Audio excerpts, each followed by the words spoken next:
Hola Altubers, vamos con eso que os gusta tanto de acumular libros, y vaya si he acumulado hoy libros, para repasar algunas de las novedades, pocas por supuesto, porque para todo hay limitaciones y además la edición es ya una selva verdaderamente inextricable, bueno, difícil de atravesar. Digamos que hemos hecho una selección variadita para tratando de gustar absolutamente a todo el mundo, pero sabemos que es imposible. Así que vamos a rendirnos a la evidencia de que algunos de estos libros gustarán a algunos de nuestros espectadores y otros a otros, y quizá haya alguien a quien no le guste ninguno, y lo más probable es que haya alguien a quien le gusten todos. En consecuencia, pues no sé qué es lo que podemos hacer, porque ni tiempo ni dinero hay para todo. Vamos a empezar con un libro que habla de libros y que se titula Tinta Invisible, y que ha escrito Javier Peña, que es un periodista que lleva ya una temporada escribiendo libros y que ha hecho aquí, digamos, su trabajo más personal, porque por una parte habla de los libros que a él le han influenciado, aquellos que ha leído y que han de alguna manera aportado un bagaje cultural importante a su persona, y al mismo tiempo también su relación con su padre. Como siempre, o casi siempre suele pasar en estos casos, la relación con nuestros padres suele ser aquella de pesadumbre por no haber sabido expresarles todo lo que se merecían, por no haber estado a la altura de las circunstancias, por haber mantenido diferencias durante mucho tiempo y no haber sabido arreglarlas en el último momento. Un poco de esto hay en la historia de ese padre enfermo al que visita nuestro protagonista y con el que de alguna manera recuerda cómo fue descubriendo a los autores, ¿no? El libro empieza acercándose a figuras verdaderamente importantes dentro del mundo de la literatura. Bueno, el primero que se menciona es William Somerset Maugham, que es un autor que hoy está absolutamente olvidado, pero digamos que es habla de una anécdota particular que representa muy bien el mundo de los autores y sus peculiaridades. Y luego el libro casi empieza con Tennessee Williams y termina con Tennessee Williams, en concreto con La gata sobre el tejado de zinc, que no es un libro sino una obra de teatro, pero las cosas están hechas para ser traicionadas. El repaso es muy satisfactorio, quizá porque coincidimos en los gustos y en la apreciación de los autores. El libro quizá no tenga una justificación clara al unir esas dos cuestiones de las que hablábamos, pero en cualquier caso está por encima de cualquier análisis de estos minuciosos de vamos a ser simétricos, vamos a ver si nos comportamos. Es un libro visceral, interesante, relacionado con los libros, que es algo que a todos nos interesa, y también con los padres, que es algo que tenemos todos, y no sabemos muy bien cómo nos hemos comportado. Ya que estamos hablando de libros y demás, vayamos con Andrés Neumann, que es un escritor que hace libros, por supuesto, y que aquí en concreto, en su última novela, en Hasta que empieza a brillar, habla también de libros, o para ser más exactos, nos va a hablar de una mujer que escribió libros, pero no unos libros cualquiera, sino un diccionario nada menos, el famoso diccionario de María Moliner.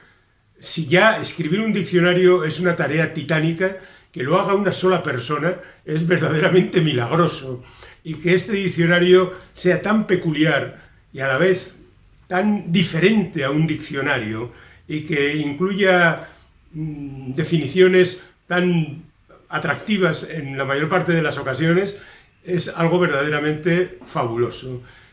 Yo creo que en principio 300 páginas casi es poco para la dimensión gigantesca de María Moliner, pero Neumann es un tipo que sabe manejar muy bien las palabras y seguro que le ha dado el punto preciso. Bueno, es uno de los libros que tengo pendiente por leer. Ya sabéis que algunos de estos libros los he leído, por ejemplo, el de Tinta Invisible he leído un trozo y de este no he leído nada, y habrá otros que he leído enteros. Pero bueno, en cualquier caso, lo dejo claro, o en principio pretendo hacerlo, para que tengáis una idea de si os podéis fiar de mí o no. De Andrés Neumann os podéis fiar tranquilamente.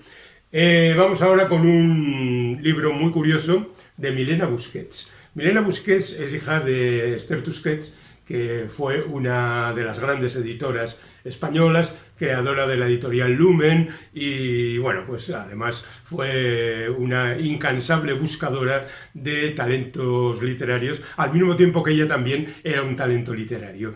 Milena Busquets ha hecho de su cotidianidad un estilo literario y nos cuenta a lo largo de un montón de libros cómo es su vida día a día. Nos habla de su familia, nos habla de sus cosas, nos habla de sus manías, nos habla de aquello que hace y lo convierte en un entretenimiento, si no apasionante, porque hay una cierta distancia en cómo se lo cuenta, sí por lo menos una idea bastante aproximada de lo que es una vida común.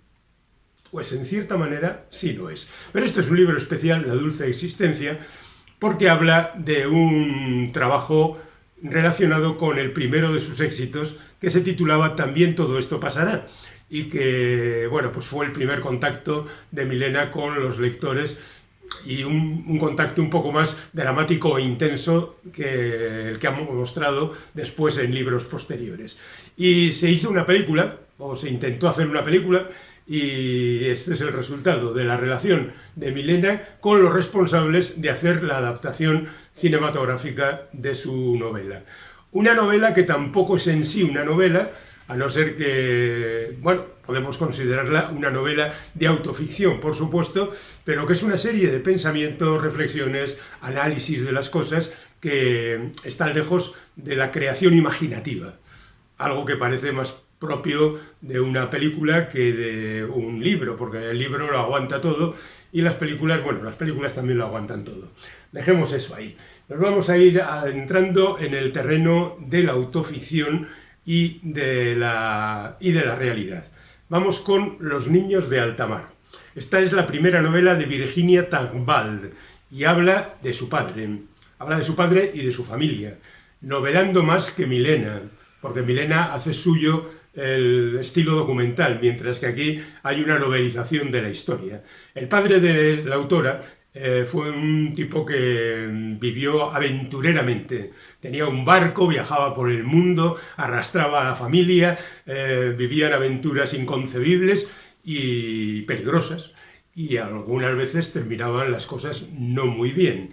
Y eso es lo que viene a contar esta novela. Por una parte, la forma de vida de algunas personas que sienten una pulsión verdaderamente extraordinaria de vivir peligrosamente, no peligrosamente, sino aventureramente, porque seguramente no piensan en el peligro, no piensan en que puede haber dificultades y puede haber incluso llegar a la muerte, ¿no?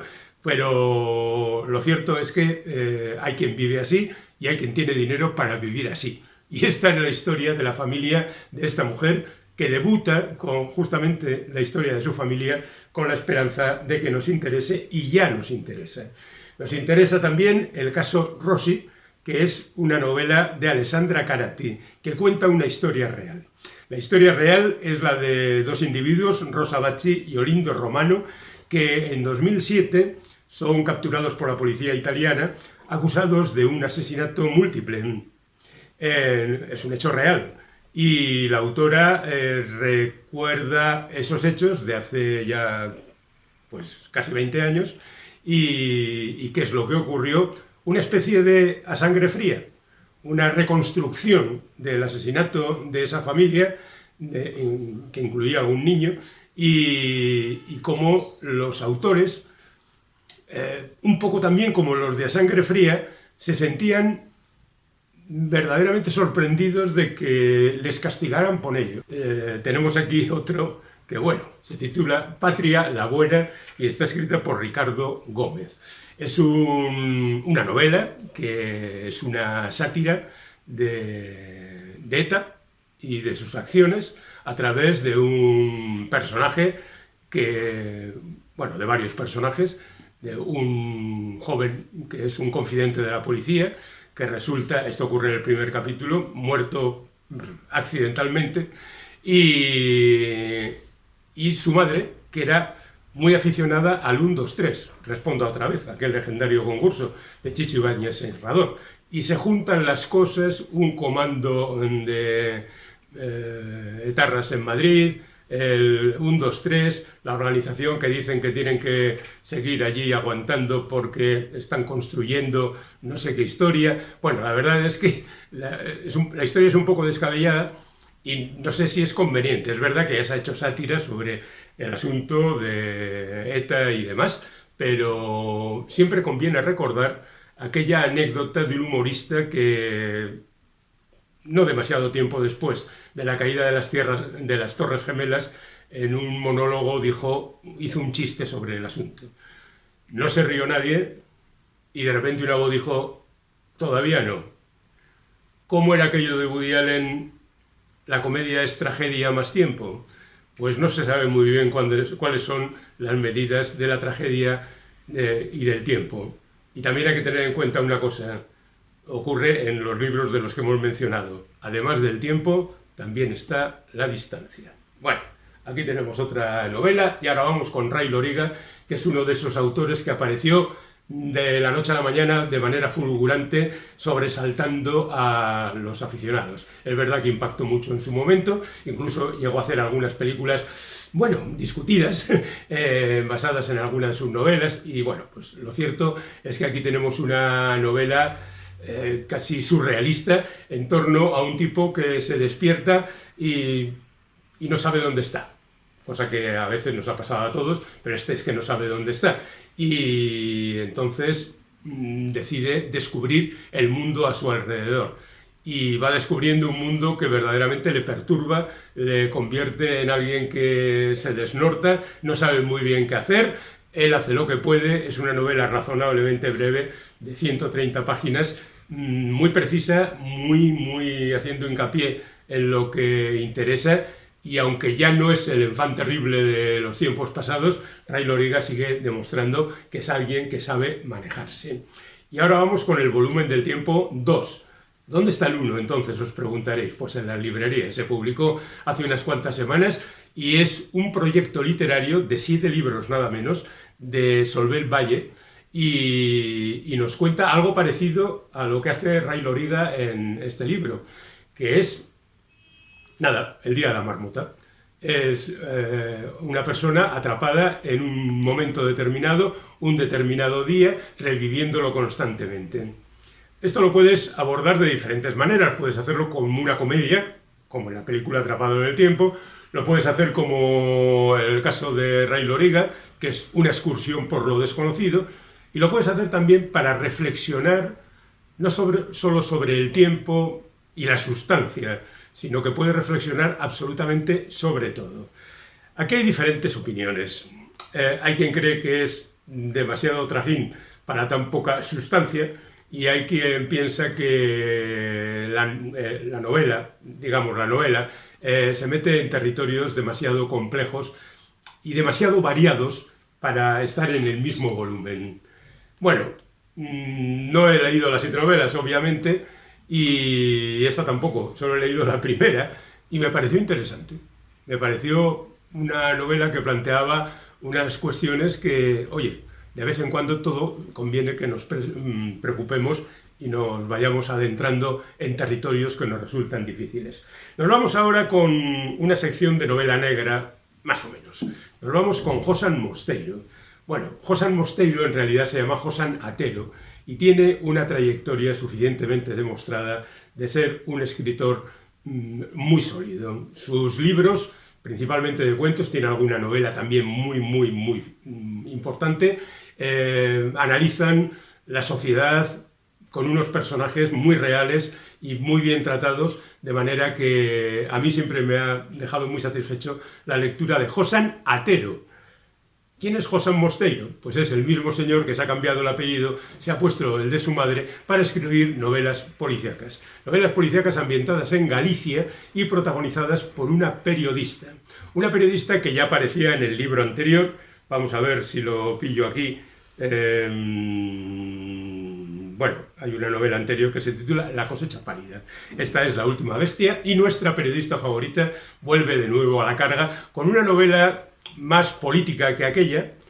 Es verdad que aquella era una novela un poco desquiciada en el sentido de que incluía algo de realismo mágico, las tradiciones gallegas, Melga, Santa Campaña, yo qué sé, montones de cosas, y esta es un poco más carnal, más sólida, más relacionada con la política, porque el primer muerto es un tipo al que nuestra periodista ha conocido, un político, con el que ha tenido un encuentro desafortunado y que a partir de ahí la cosa se lía. Bueno, otra novela gallega, en esta ocasión de Óscar Reboiras, y también una novela negra y también protagonizada por una periodista. Óscar Reboiras ha escrito libros de variada condición, pero esta es su primera novela. Él es periodista, así que conoce muy bien la profesión de su protagonista, y nos cuenta una historia policíaca, una historia que habla también de especulación, de poderes en la sombra, de empresarios que ocultan cosas, la aparición de ciertos restos humanos que al parecer tienen mucho tiempo, muchos años a la espalda, pero quizá también tienen relación con hechos que están sucediendo en ese momento. Claro, las novelas de este tipo no se pueden contar, hay que tirar balones fuera. Pero es una novela quizá un poco extensa, llega a las 400 páginas, que está muy bien ambientada, es un territorio que el autor conoce y que nos habla de cosas que todos más o menos conocemos. Lo mismo podríamos decir de Ivonne Martín, que es bien conocido ya por todos, que en esta ocasión ha salido un poco de su zona de confort porque él es guipuzcoano y se ha ido hasta Vizcaya, que es el territorio de al lado, y ambienta sus investigaciones, su novela policíaca con personajes que ya son conocidos anteriormente en los montes de las minas de Vizcaya, que está ya camino de Cantabria, ya está casi en la Muga, en la frontera con Cantabria. Y allí ocurren cosas y también aparecen muertos y parece que hay algo relacionado con los viejos tiempos de la minería. A Ivonne le gusta mucho esto de sacar a relucir cosas del pasado, porque también él ha escrito libros sobre recorridos en el territorio y demás.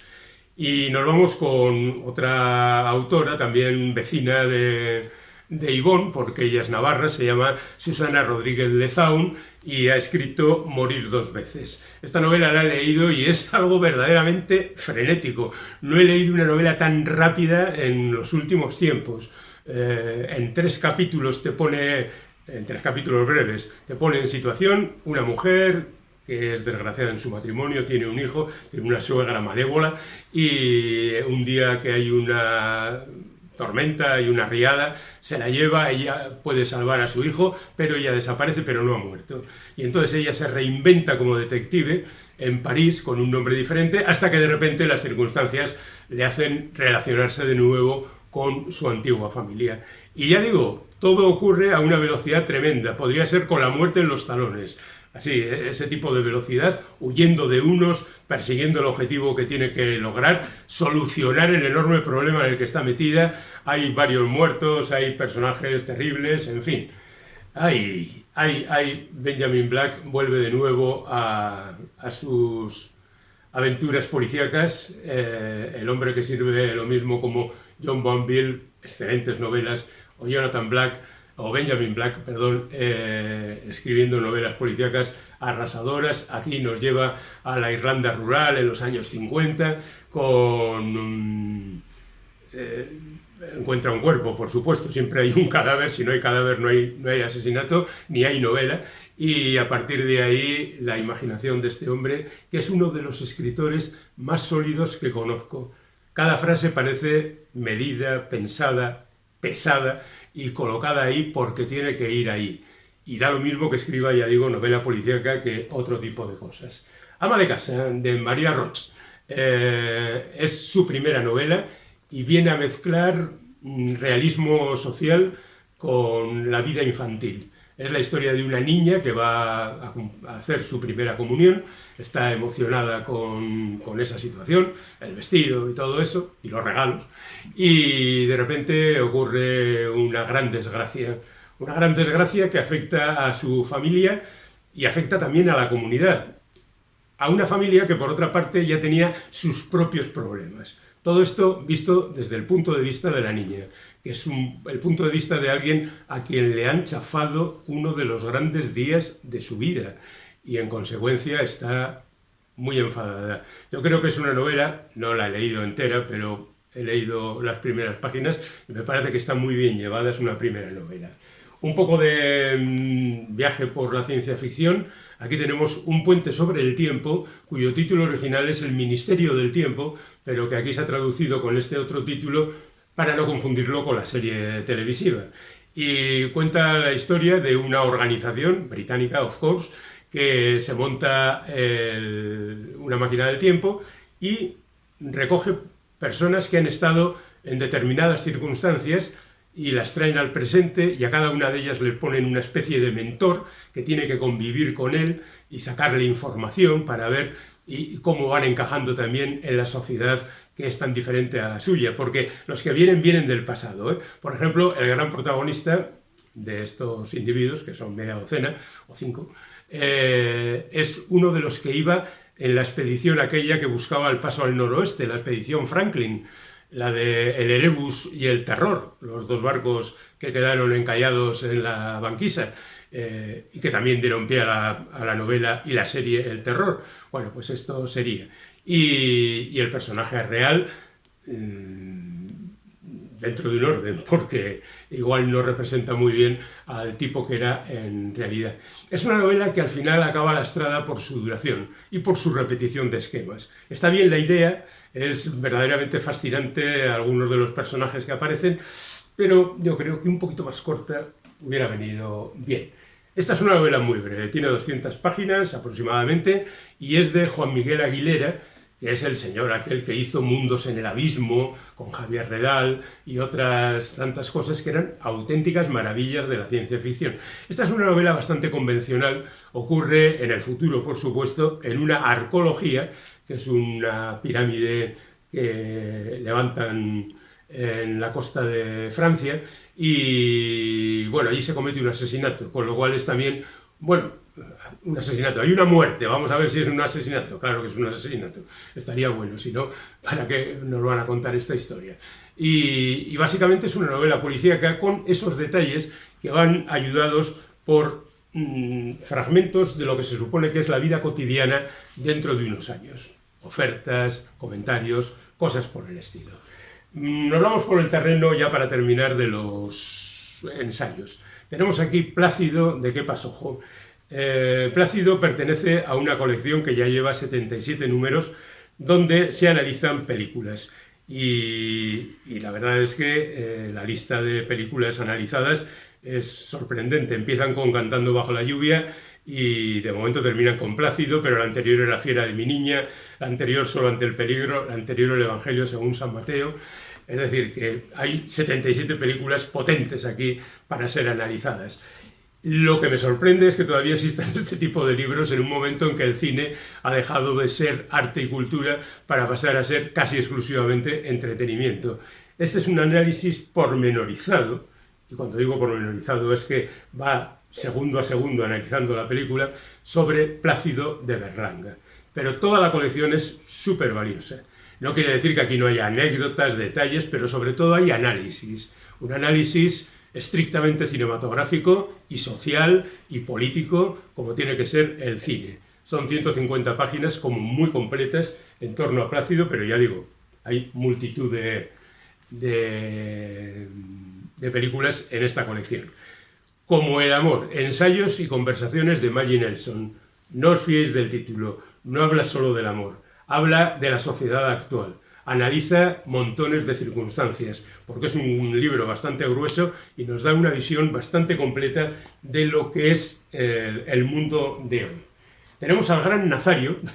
Nazario es el autor de Anarcoma, dibujante de cómics desde la transición, de revistas como El Víbora y demás, un auténtico revolucionario y verdaderamente un creador gráfico muy interesante. Crónicas del gran tirano habla de su vida personal, es un libro muy personal y habla de cómo cuando lo ha perdido prácticamente todo, él, la gente a la que quiere, de repente se ve impulsado a entrar en contacto con un personaje al que conocía, pero que de repente se convierte en el gran tirano y sin embargo le viene a salvar frente a toda esa desolación que estaba dejando atrás. Muy, muy interesante. Y nada, termino hablando de Ensayos elementales de Elliot Weinberger. Aquí hay de todo, desde los mitos griegos a la filosofía de cualquier tipo, hasta la naturaleza, hasta el momento actual. Son los grandes ensayos de un gran ensayista. Yo os recomendaría que si queréis un libro de ensayos sin estar adscrito a un género determinado, leáis este.